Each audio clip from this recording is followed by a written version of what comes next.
Hello friends, string को हमने बता रखा है इनिशियल कॉन्सेप्ट्स थ्योरेटिकली। अब उसे प्रैक्टिकली करके देखेंगे कि स्ट्रिंग कैसे वर्क करता है। राइट, आपको मैंने पहले ही बताया था कि स्ट्रिंग के जो कॉन्सेप्ट्स हैं, स्ट्रिंग बफर पूल में कैसे वर्क करता है, और उसको एक बार थोड़ा सा समराइज करता हूँ। स्ट्रिंग दो तरीके से बनाया जा सकता है, एक तो स्ट्रिंग लिटरल थ्रू और एक न्यू लिख करके। न्यू लिख करके जो स्ट्रिंग बनाते हैं उसमें दो ऑब्जेक्ट बनता है, एक तो न्यू लिखते हैं उसका एक ऑब्जेक्ट, और एक जो लिटरल वैल्यू प्रोवाइड करते हैं, दो इस तरह से दो ऑब्जेक्ट बनता है। और स्ट्रिंग का जो वैल्यू बनता है ना, वो स्ट्रिंग बफर पूल में बनता है। String buffer pool.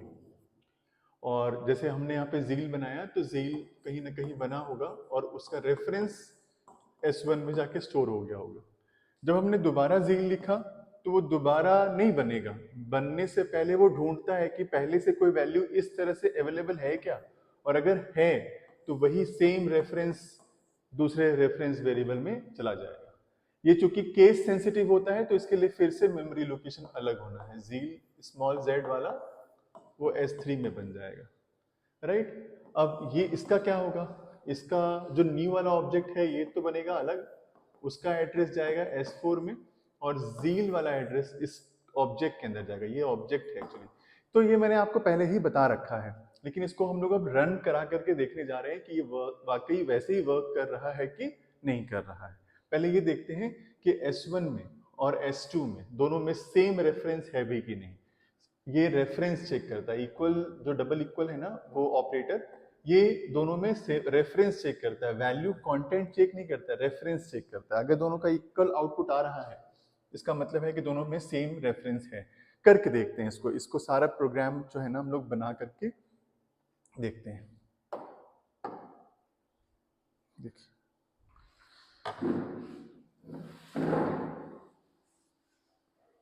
इसको मैं रन कर रहा हूं। शॉर्टकट तरीका है यहाँ पे रन करने का। रन किया हमने, इसका आउटपुट आ गया, और क्या आउटपुट आ रहा है, स्ट्रिंग्स आर इक्वल। इसका मतलब दोनों में सेम रेफरेंस है, दोनों में सेम रेफरेंस है। अगर मैं इसको S3 लिखूं यहाँ पे, S3 लिखने से क्या होगा, अब देखते हैं इसको रन करा करके फिर से। यहाँ पे हमने रन किया इसको, जैसे रन किया अब क्या आ रहा है, स्ट्रिंग्स आर अनइक्वल। अनइक्वल है क्योंकि दोनों का रेफरेंस अलग अलग है, क्योंकि इसका एड्रेस और S3 वाला एड्रेस दोनों का रेफरेंस, दोनों अलग अलग स्ट्रिंग है चूंकि, तो रेफरेंस तो अलग अलग होगा ही, तो इसलिए ये क्या प्रिंट करेगा, unequal. Small Z capital Z अलग अलग है। अगर मैं S4 से लिखूं तो देखिए, S4 और S1 दोनों के पास जील ही है। S1 के पास भी जील है और S4 के पास भी जील है, दोनों के पास जील ही है, लेकिन ये अनइक्वल प्रिंट करेगा। क्यों, क्योंकि ये रेफरेंस चेक करता है, ये सिर्फ एड्रेस चेक करता है, ये वैल्यू चेक नहीं करता है। तो इसको भी रन करा के देखते हैं। देखिए, इसमें भी आ रहा है स्ट्रिंग्स आर अनइक्वल, ये दोनों अनइक्वल है। ठीक है, लेकिन अगर आपको कंटेंट चेक करना हो ना, तो कंटेंट चेक करने के लिए इक्वल्स ऑपरेटर लगाते हैं। क्या लगाते हैं, इक्वल्स, S4। तो ये कंटेंट चेक करेगा। अभी ये दोनों को जब डबल इक्वल्स टू लगा के ऑपरेटर से कंपेयर कर रहे थे तो अनइक्वल आ रहा था, लेकिन इस बार क्या आएगा, इक्वल, क्योंकि ये दोनों के कंटेंट को कंपेयर करता है। तो दोनों में कंटेंट में जील है, कैपिटल जील। इसको रन करा के देखते हैं सबसे पहले। देखिए, जैसे रन कराया ना, इसका आउटपुट क्या आया, स्ट्रिंग्स आर इक्वल, तो दोनों की कंटेंट सेम है। अगर S1 और S2 कंपेयर करें तो ये तो दोनों का कंटेंट तो सेम है ही, इसका एड्रेस भी चेंज, सब कुछ सेम है, तो इसको तो इक्वल आना ही चाहिए, और इक्वल देखिए आ भी रहा है ये। राइट, ठीक है। अब अगर आपको S1 और S3 को भी इक्वल्स करना है तो एक और मेथड होता है, equals ignore case. Right, equals ignore case. S3 लिख लेते हैं और ये हटा देते हैं। ठीक है, इससे क्या होगा कि केस सेंसिटिविटी भी खत्म हो जाएगी। केस सेंसिटिविटी खत्म हो जाएगी मतलब S1 और S3 ये दोनों भी क्या आएगा, इक्वली आएगा। कैसे, इसको भी रन करा के देखते हैं। देखिए इसका आउटपुट यहाँ पे आया, स्ट्रिंग्स आर इक्वल, इक्वल है दोनों। क्यों? क्योंकि हमने केस सेंसिटिविटी को भी हटा दिया यहाँ पे, राइट। तो ये है। अब एक सी लैंग्वेज में जो कंपेयर करते थे ना, स्ट्रिंग कंपेयर, strcmp, उसके जैसा भी एक यहाँ मेथड है हमारे पास।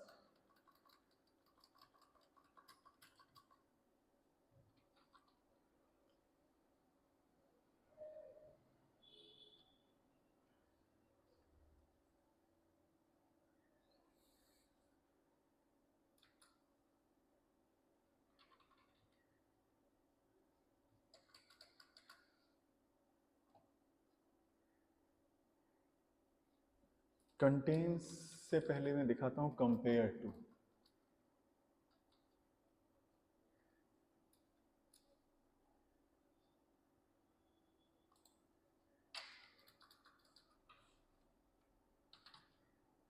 Equals to 0। तो S1 और S4 में कंपेयर करेंगे, और अगर उसका डिफरेंस 0 आएगा, जैसे स्ट्रिंग कंपेयर सी लैंग्वेज में करते थे, अगर वही यूज करना है तो स्ट्रिंग कंपेयर टू नाम का एक मेथड है, उसको यूज कर सकते हैं। देखिए S1 और S4 इक्वल है, तो कंटेंट कंपेयर किया उसने और यहाँ दिखा दिया स्ट्रिंग्स आर इक्वल। ठीक है, तो ये तो यहाँ तक है। लेकिन अब देखिए एक और मेथड यूज करके दिखाता हूँ।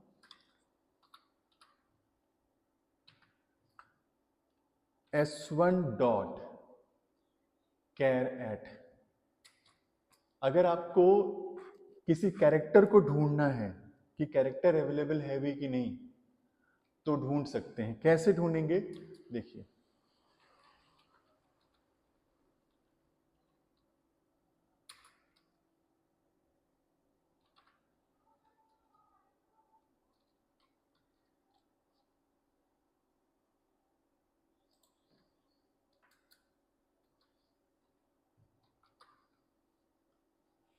देखिए क्या मतलब है ना इसका। इसका मतलब है कि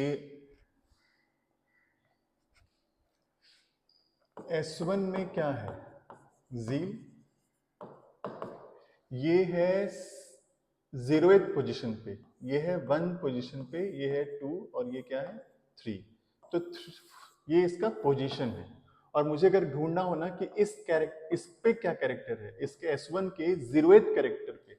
देखिए S1 के कैरेक्टर एट 0 इंडेक्स, इंडेक्स 0 पे कौन सा कैरेक्टर अवेलेबल है, वो CH में जाके स्टोर हो जाएगा। और जब मैं प्रिंट करूंगा तो ये क्या प्रिंट होना चाहिए, Z। तो कोई भी इंडेक्स यहाँ पे प्रोवाइड करोगे ना आप, तो वो कैरेक्टर जो भी होगा उस इंडेक्स पर, वो कैरेक्टर CH में आएगा और वो प्रिंट हो जाएगा। देखते हैं इसको प्रिंट करा करके, देखते हैं कि आ रहा है कि नहीं।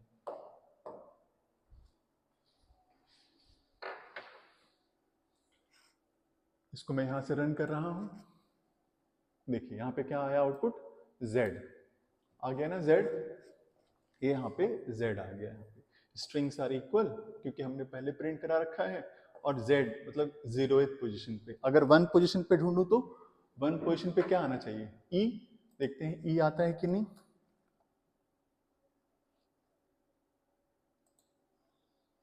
देखिए यहाँ पे E आ गया यहाँ पे, राइट।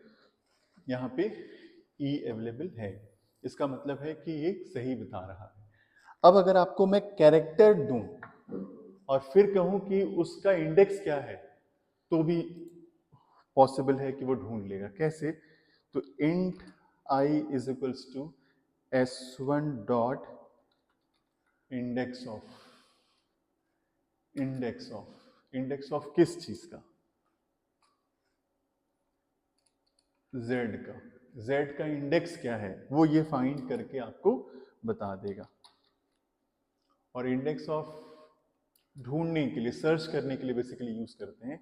कोई भी चीज स्ट्रिंग में कुछ भी हो ना, उसको अगर सर्च करना हो आपको, तो आप सर्च कर सकते हो। कैसे? तो इसके इंडेक्स थ्रू के, इंडेक्स ऑफ के through.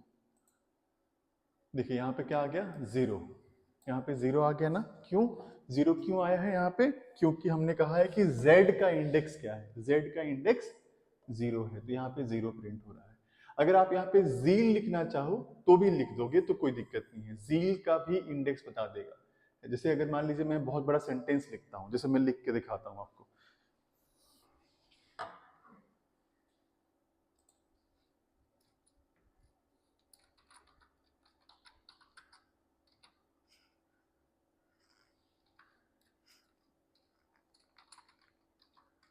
Zeal Educate is my YouTube channel.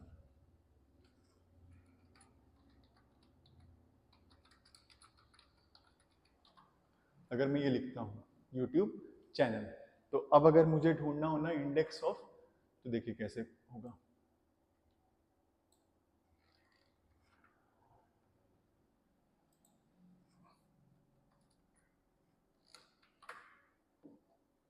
अब मैं लिख देता हूँ यहाँ पर ईज। ईज का बताएगा वो इंडेक्स।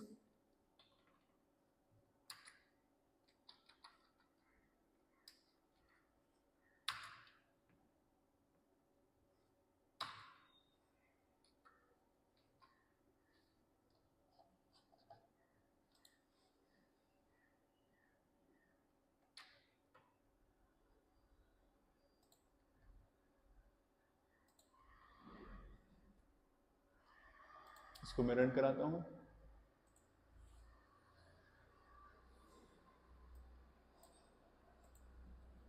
सॉरी, यहाँ पर क्या होगा, S1 नहीं होगा, SD होगा। SD में ढूंढना है ना, S उसमें तो Z है, उसमें तो ईज था ही नहीं। देखिए SD, तो 14th उसका इंडेक्स है, 14th इंडेक्स है उसका। 14th इंडेक्स कैसे हुआ, 0 1 2 3 4 5 6 7 8 9 10 11 12 13 एंड 14। तो इंडेक्स आई जो है ना, आई 14th पर है, इसलिए इसका आउटपुट क्या आ रहा है, 14। तो किसी भी स्ट्रिंग में किसी दूसरे स्ट्रिंग को सर्च कर सकते हैं, इसमें कोई दिक्कत नहीं होगी। कौन सा मेथड यूज करना होगा, इंडेक्स ऑफ। तो इंडेक्स ऑफ बहुत सारा चीज सर्च करने के लिए यूज होता है। आप यहाँ पे लास्ट इंडेक्स ऑफ भी सर्च कर सकते हो, या फिर अगर ऐसा भी हो कि यहाँ पे 2 बार ईज लिखा हो और दोनों को ढूंढना हो, तो ये पैरामीटराइज्ड है। यहाँ पे एक आर्गुमेंट पास करेंगे कि इस 14th के बाद ईज कब आएगा, तो उसको भी ढूंढ करके दिखा देगा। तो इंडेक्स ऑफ के बहुत सारे तरीके हैं ढूंढने के, बहुत सारे, और भी सिर्फ 2 ही मेथड नहीं है, बहुत सारे मेथड हैं, कॉनकैटिनेशन और ऐसे बहुत सारे यूजफुल मेथड है। बहुत अगर यूज करें तो लगभग 2-3-4 घंटे का वीडियो बन जाएगा ये। एक और यूज करके दिखाई देता हूँ, कॉनकैटिनेशन जब नाम लिया है मैंने तो कॉनकैटिनेशन कैसे यूज करते हैं देखिए। S6 is equals to educates, और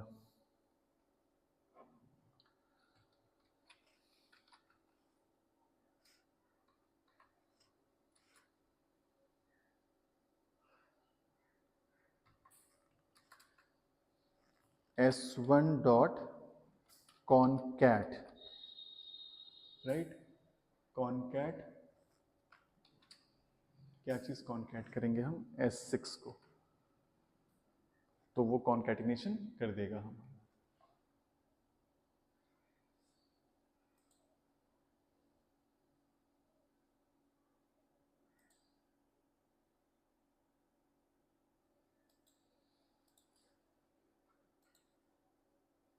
देखिए, तो S1 में ज़ील था और S6 में एजुकेट्स था, उसने कॉन्कैटिनेट कर दिया, उसका आउटपुट क्या आ गया, ज़ील एजुकेट्स। तो कॉन्कैटिनेशन करने के लिए भी हम लोग उसको यूज कर सकते हैं।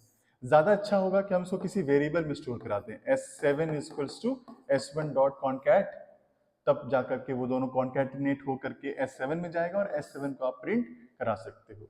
इसमें भी कोई कॉन्सेप्ट है और बताऊंगा, बहुत वीडियो लंबा हो जाएगा, इसलिए इस कॉन्सेप्ट इसमें नहीं बताता हूँ, नेक्स्ट वाले में इसको भी कवर करूंगा। Thank you so much.